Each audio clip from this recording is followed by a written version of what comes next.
Dans cette boîte, il y a le manteau de Proust. On peut se demander pourquoi ce manteau se trouve dans une cave du musée Carnavalet. Ça, c'est l'histoire de mon livre.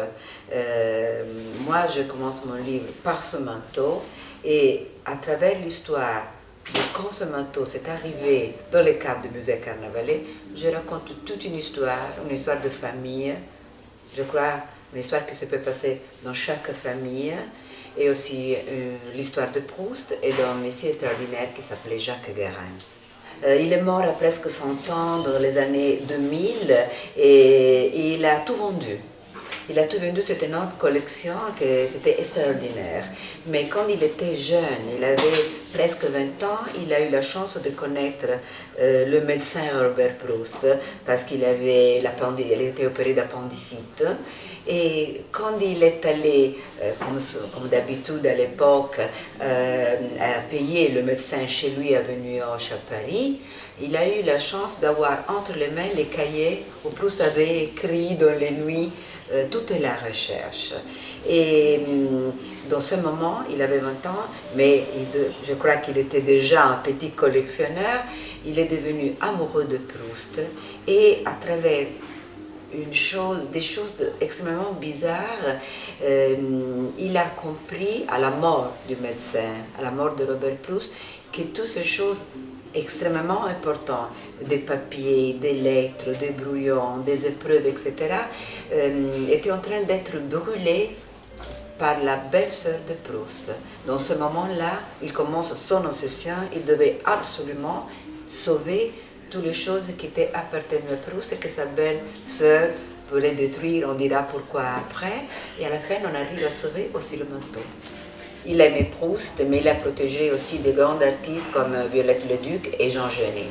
Et Jean Genet a écrit dans une dédicace pour le remercier à Jacques Guérin, le fétichiste. Bon, moi je ne suis pas sûre que c'est seulement du fétichisme. Je pense que Jacques Guérin a compris qu'on voulait détruire la mémoire de Marcel Proust. Non de Marcel Proust, le grand écrivain que tout le monde connaît, mais la mémoire de sa vie, il a compris la solitude que Marcel Proust vivait dans sa famille. Il n'était pas compris dans sa famille. Et il disait, moi je ne suis pas un collectionneur, moi je suis un sauveur.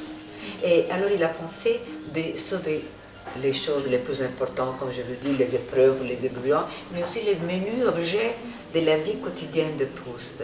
Et parce qu'il aimait Proust, il y a un passage dans la recherche, donc du côté de Chezouan, Marcel Proust il raconte d'une légende celtique, où on dit que l'âme des morts se trouve dans les objets qu'ils ont aimés dans la vie. Et que c'est dans un arbre, dans une table, dans un livre, dans où vous voulez. Mais si quelqu'un fait du mal à l'arbre, fait du mal à une table, c'est comme si l'âme de qui est mort soit condamnée. Mais s'il arrive quelqu'un qui sauve les objets aimés par cette personne qui est morte, c'est comme donner la vie éternelle à la personne qui est morte. Ça, c'est un passage du côté de Chezouan. Je suis sûre que Jacques Guérin connaît bien ce passage et l'esprit avec lequel il lui a sauvé ces choses. Je crois que c'est de donner, comment on peut dire, la paix à l'âme de Marcel Proust. La famille de Proust est une famille très respectable, très cultivée. On s'aimait, comme dans toutes les familles heureuses naturellement. Mais dans le même temps, on ne se parlait pas. On savait le problème de Marcel, si on veut l'appeler comme ça, l'homosexualité de Marcel, mais on ne disait pas un mot. Alors, on avait 2 frères. L'aîné, c'était Marcel, il était toujours malade, et pour sa famille, c'est un problème. Et après, il y avait Robert, qui c'était beau, qui c'était fort, sportif. Il s'était marié avec une femme choisie par son père, il était un médecin. Il avait toutes les choses qu'on demande à un fils à l'époque. Naturellement, nous sommes au commencement du XXe siècle, dans une famille bourgeoise. Les 2 frères, ils s'aimaient beaucoup, mais on ne se disait pas un mot. sur les choses de Marseille. Et il y a une petite anecdote que je voudrais raconter très vitement. Quand Jacques Guérin a vu les cahiers où Marcel écrit la recherche, il était déjà collectionneur et il a demandé à Robert Proust, professeur, est-ce qu'avez-vous la première édition du côté de Chezouin qui s'est sortie en 1914 chez Grasset parce que personne ne voulait la publier. Et le médecin n'a pas compris, il a trouvé cette question bizarre, il a dit non, pourquoi je dois avoir ce livre? Et quand Jacques Guérin, à travers des péripéties incroyables, a sauvé des choses de Proust, il a trouvé un livre déchiré, complètement abîmé, que c'était du côté de Chezouane, la première édition de Grasset. Il a ouvert, il y avait une dédicace de Marcel à Robert qui disait à peu près comme ça: mon petit frère avec lequel je trouve le temps perdu chaque fois que nous sommes ensemble. Bon, Jacques comprend que Robert Proust n'avait jamais ouvert le livre, n'avait jamais lu cette dédicace. Les livres restaient abandonnés comme ça. Ça, c'était le rapport entre les frères. De l'affection, de la politesse, mais pas de l'estime. Tout a commencé parce que moi je suis une journaliste de la télé, j'étais en train de tourner un documentaire. J'ai interviewé toute une journée Pirottosi, que c'est le légendaire costumier de Visconti, Senso, Gattopardo, Caduta degli Dei, Morte à Venise, etc. Et à la fin, quand on a terminé le tournage, je lui demandais mais pourquoi Visconti n'a pas tourné à la recherche du don perdu, que c'était son rêve, le rêve de sa vie. Et il m'a raconté qu'il avait trouvé l'argent, que les majors américains lui avaient donné beaucoup d'argent, qu'il avait trouvé des acteurs formidables. Greta Garbo pour la reine de Naples, on parlait de Silvana Mangano pour la duchesse de Guermantes, Marlon Brando, le baron de Charlus, Alain Delon, le narrateur, Helmut Berger, Morel.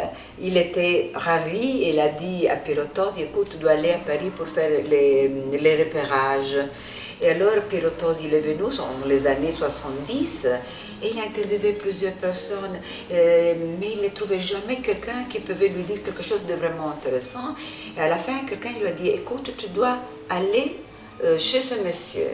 Et alors il m'a dit, moi je ne me rappelle pas le nom de ce monsieur. Je suis allée à la banlieue de Paris, dans une usine très parfumée. Il dit, c'est probable que c'était une usine de savon. Moi je ne sais pas, j'ai connu un monsieur qui m'a reçu derrière son bureau. Il était d'une beauté formidable. Il parlait en français digne de Racine. Mais il m'a raconté une histoire extraordinaire. Et il a raconté l'histoire que je vous dis, naturellement que c'est le commencement de mon enquête. Et à la fin de cet entretien, le monsieur avait derrière de lui une énorme boîte. Il a pris la boîte et l'a mise sur son bureau, il l'a ouvert et c'est sorti le manteau de Proust. Et Pirottosi s'est resté, il était un grand costumier, naturellement, s'est resté fasciné. Et quand je suis allée chez moi le soir, je pensais seulement à cette histoire. Parce qu'il m'avait raconté encore et qu'il était devenu fou pour Proust et que pour savoir des choses, pour trouver des choses, des billets, des photos, etc., il allait aux funérailles de quelqu'un qui était ami de Proust, dans l'espoir de rencontrer quelqu'un qui pouvait lui donner quelque chose. Le soir, je suis allée chez moi, j'étais très émue. Et il m'avait dit qu'il ne se rappelait pas le nom. Le matin, il m'a appelé au téléphone et il m'a dit, écoute, j'ai trouvé sa carte de visite et il s'appelle Jacques Guérin. Moi, je demandais à tout le monde en Italie, j'ai beaucoup d'amis proustiens, mais connaissez-vous Jacques Guérin? Mais personne ne savait dire qui était Jacques Guérin. Et après, petit à petit, j'ai eu la chance de connaître Carlo Iansiti, que c'était un grand ami de Jacques Guérin qui m'a beaucoup aidé pour cette histoire. Il m'a raconté beaucoup de choses. Et alors, l'histoire a commencé à devenir une véritable histoire, mais tout ce que je raconte, c'est absolument vrai. La grande émotion que j'ai éprouvée, c'est quand je suis entrée dans la cave du musée Carnavalet, grâce à le directeur Jean-Marc Léry, Et quand il a ouvert la grosse boîte et se sortait le manteau, bon, j'ai eu la sensation de me trouver devant un mort. J'étais très émue.